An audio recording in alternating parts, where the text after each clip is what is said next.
It all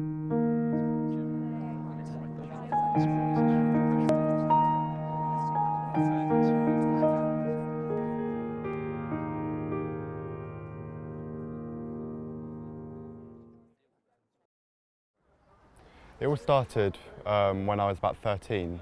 I was bullied quite a lot in school for doing well with my grades and everything. But on top of that, when I was at home, it was quite a hostile living environment, so my mum and dad would continuously argue. And as such, I never felt that there was a place that I could just be happy and feel in control with my life. We know that sort of anything up to 25% of all sufferers are actually male, and often in terms of sort of body ideals and stuff, men have to feel that they need to be muscular and toned. We see people over-exercising, compulsive over-exercising in gyms, people taking steroids, things like that. And often there's a high percentage of sufferers that are actually bulimic in males, so they're binging and then they're purging. But more and more we are seeing males come forward. We're lucky that we have sort of some male young ambassadors that are willing to talk about it and raise awareness of the issue. There is often one of those stereotypes that people think, you know, that it does only affect girls when that just isn't the case at all.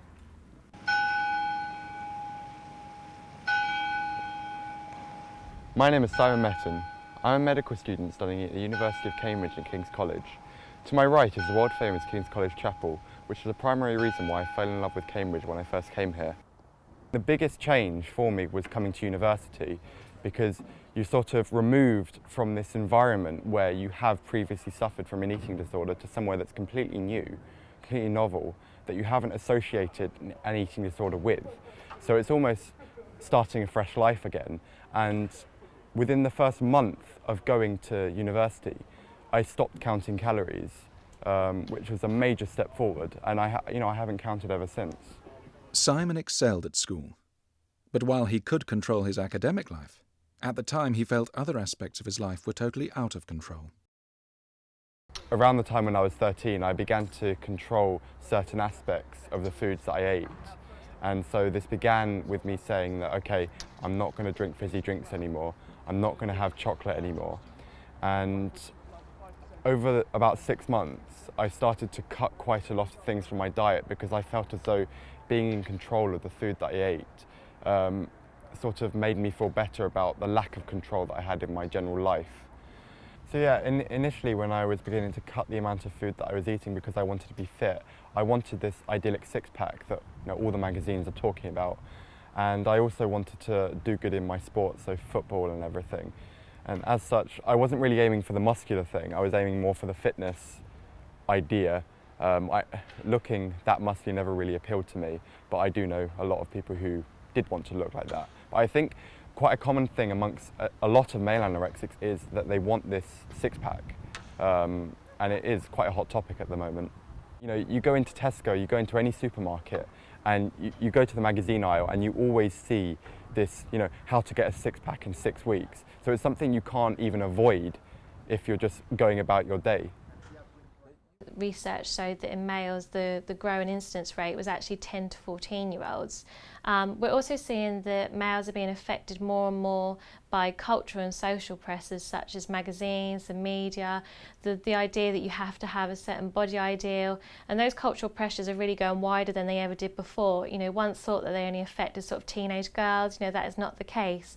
We're seeing males of all ages that are themselves being affected by the way they have to look, and also using food as a coping mechanism.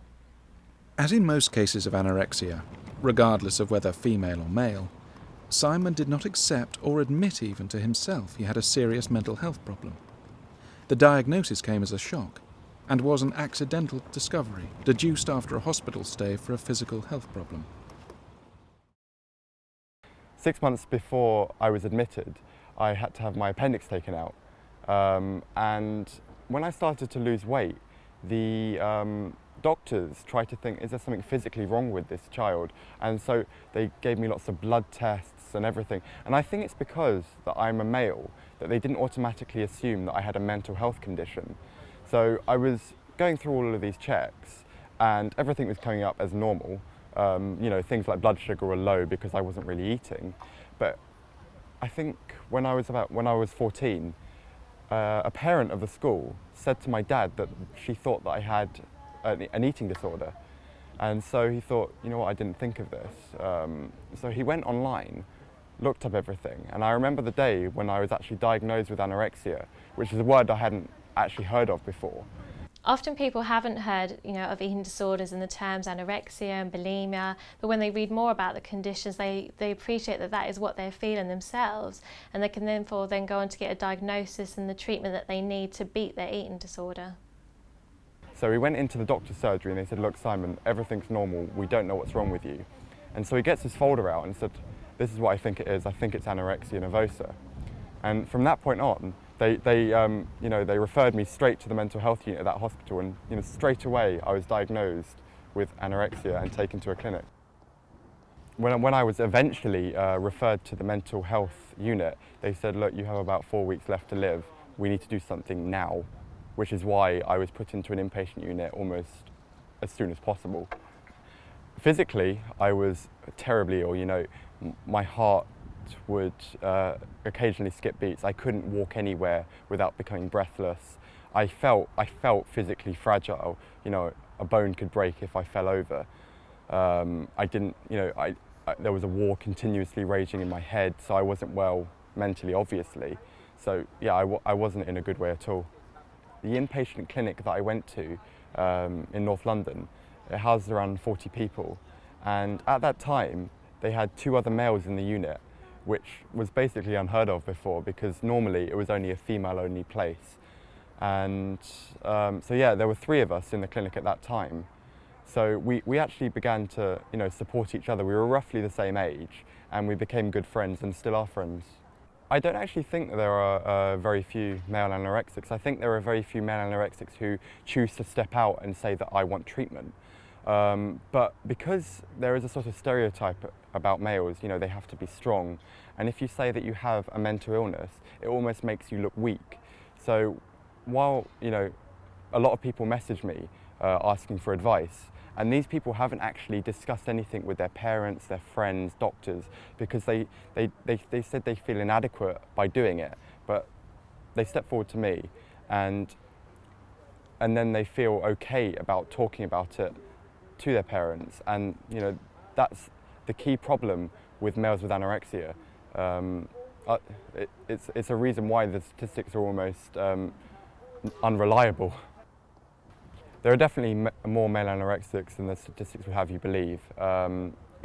Very few of them actually step out.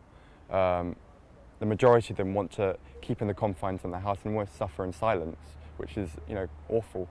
I think being a male with anorexia was the most difficult concept for me to grasp, because being a male, I wanted to look as strong as possible, and saying that I had a mental health illness sort of made me look weak. That is probably the worst stigma that males can be exposed to, but any stereotype or stigma is equally damaging to someone who's trying to get better. So, any stigma is no good. When the problem was happening, I'd never heard of anorexia beforehand, so I never actually researched it. But when I discovered that I had anorexia, I looked online and I found not only all of the symptom classifications, but all of these pro-anorexia websites, which I was completely horrified about that they existed. And as I'm discovering, these sort of websites are the main problem with the internet today, when people are sort of developing eating disorders. Unfortunately, there are a lot of dangerous websites out there that often hinder people's recovery, can actually help them remain in the spiral of the illness. But there are supportive places out there. There are forums that are moderated, like the Beats forum, that you can go to and still get that self-help and support and share problems and successes with other sufferers and carers. If you are a male and you think you're developing an eating disorder, don't be afraid to step forward, because even though you may think that you appear weak on the surface, you are intrinsically so strong, because you're saying that you have an eating disorder and you want to get help. And to do that requires a serious amount of strength and courage. As a parent with a child under the age of 18, you have final say in every health matter to do with your child. So you shouldn't worry about your child hating you. The fact it comes down to is you could be saving your child's life. I know what it's like to suffer from an eating disorder. It's truly horrendous.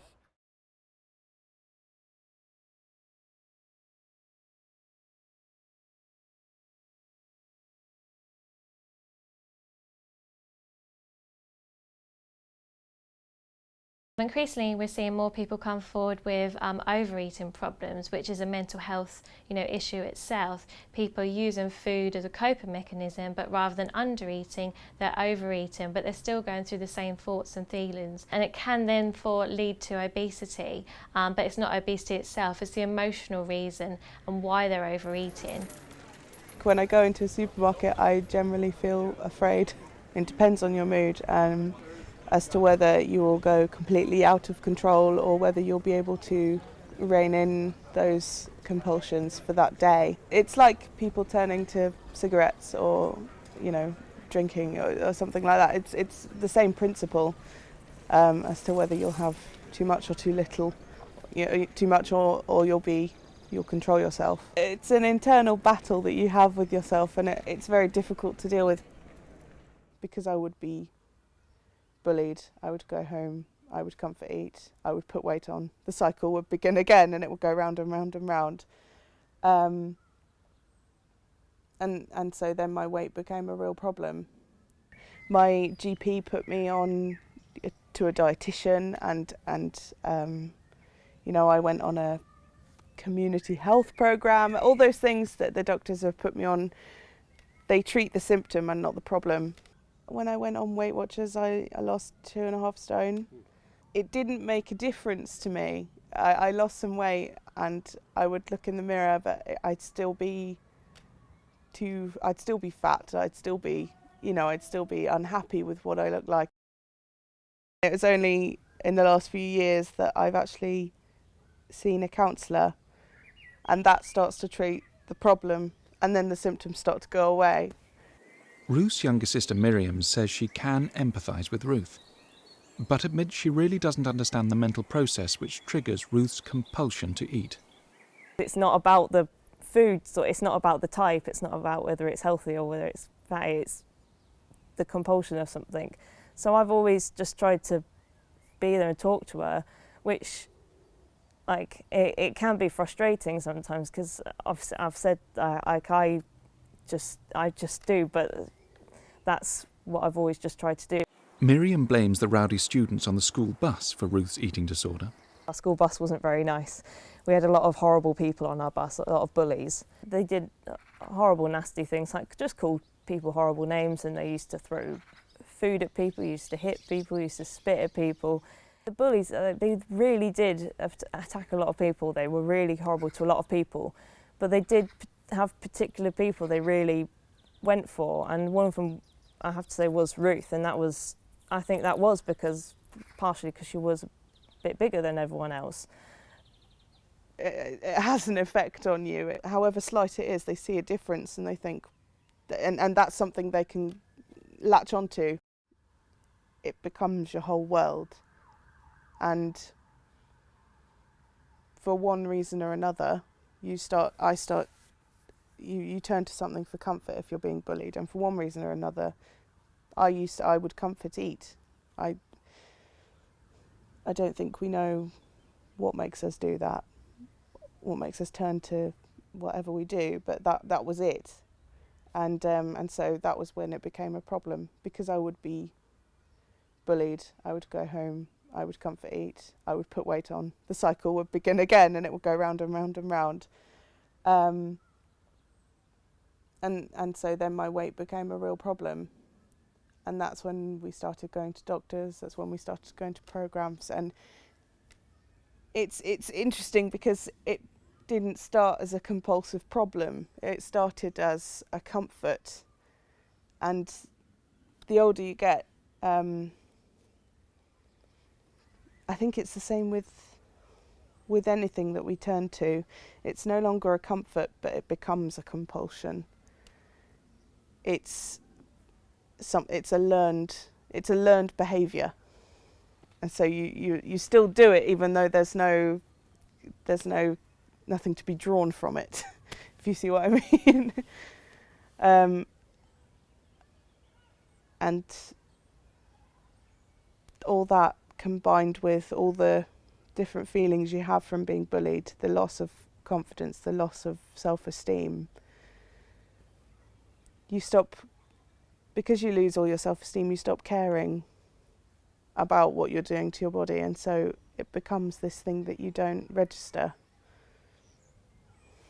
At Beat, we've run several surveys about the effects of bullying on sufferers, and we know this can be a major reason for a lot of people, and often the bullying starts very young, often when they're at primary or high school, and therefore leads to often things like low self-esteem, low self-confidence, and can make them more vulnerable to an eating disorder. My mum's always said that she was a bigger child, but we always blame that on her.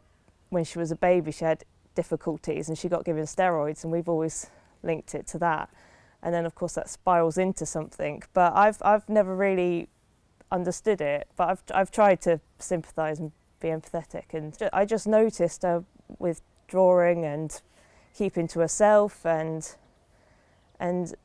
being more argumentative and being more upset with stuff and not wanting to sort of involve herself, because she obviously wanted to be with herself because she wasn't happy with herself. I think it was when she went off to university. That's when I realised it was a deeper problem. And for a few years, and for maybe a few years when I was a teenager as well, I'd struggled with self-harm, and something had to change. There was a realisation that this is no longer going to work. So probably when I was about 18 or 19, I had to stop and think something else is going on. And I didn't like to put a label to it. I really refused to do anything about the problem for a long time. She absolutely loved university. That was probably the highlight, because she met so many great people and she was able to express herself during her course. And when I went to university, I actually met people who saw me and not a weight or not anything else, and I made some incredible friends who helped to build up that self-confidence, that self-esteem. And that's probably why that when I left university, I was able to then say, I need to do something. I need to change this situation I'm in, because this is no good. And that just came about because I met people who were a bit like a family to me, but they saw me for something else, something other than a problem, or something other than a weight, or something other than, yeah, they were good people.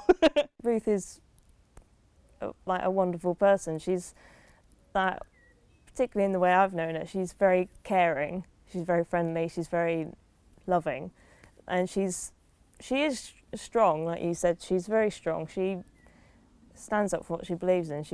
And she can be really motivated to do, and she's very passionate about everything, and she is very, like I said, caring about everyone, particularly all her friends. She's very caring, and she is loved by a lot of people because of her nature to do that. But Ruth, yeah, she is a lovely person. My family are very important, because although for years I didn't tell them what was wrong, they were still there. They didn't just give up on me.